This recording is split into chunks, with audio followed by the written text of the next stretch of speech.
In PC and mobile, I show you in a few moments how to build a boat for Treasure Discord server. For this, we will start with the way in PC, since we are here, and then I will explain you how we can do it also in mobiles.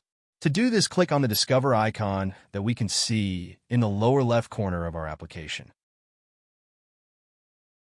Now click on Servers and go to the search box that you will see in the upper right corner and type Chill Studios.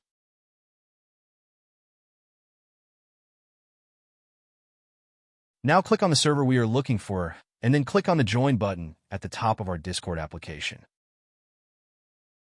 Congratulations, you are already inside the Discord server on PC. On mobiles, it is quite likely that you cannot do the same process, as it does not usually show the option to discover. That's why I'll leave a link to access to this server in the description of this video. Simply access the description and click on it, and thereby automatically access the Discord server without doing anything else. Please give a like to this video, comment, and subscribe. Until the next one.